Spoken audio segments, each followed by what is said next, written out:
Presidential ইউনিভার্সিটিতে MSc in chemical science পড়াশোনা করার জন্য যাচ্ছি।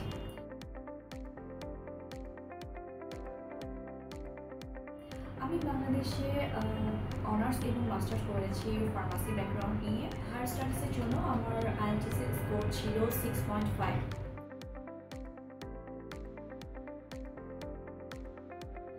আমি ফাইনালি স্টাডি ভিসা হাতে পেয়ে আমি খুবই আনন্দিত, এবং এটা আমাকে বলতেই হবে যে আমি প্রথমে ভিসার জন্য অ্যাপ্লাই করি 2020-এ, কিন্তু কিছু মিস গাইডলাইনের কারণে আমার ভিসাটা রিজেক্ট হয়ে যায়।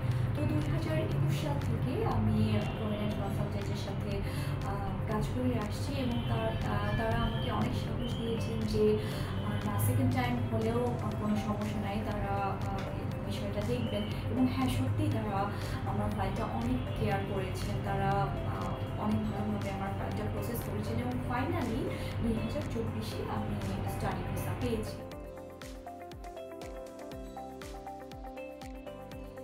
হ্যাঁ, একটু সময় নিয়েছে। আমি অ্যাপ্লাই করি 2023-এর অক্টোবরে, এবং আমি এপ্রিলের 19 এপ্রিল 2024-এ আমি ভিসা পেয়েছি। আলহামদুলিল্লাহ, একটু সময় নেওয়া হলেও আমি ভিসা সাকসেসফুলি পেয়েছি। তো আমি এটা বলতে চাই যে প্রমিনেন্ট কনসালটেন্ট অনেক হার্ডওয়ার্কিং।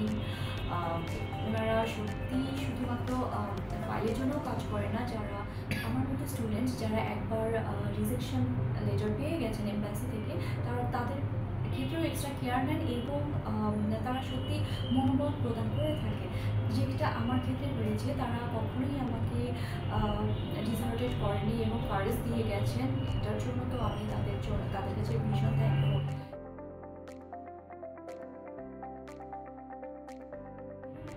যারা নতুন স্টুডেন্ট, যারা বাইরে পড়াশোনা করতে আগ্রহী, তাদের জন্য আমার অ্যাডভাইস থাকবে যে প্রমিনেন্ট কনসালটেন্টের প্রত্যেকটা কথা শোনা, তারা যখন যে ফাইলটা সাবমিট করতে বলেন সেটা দেয়া।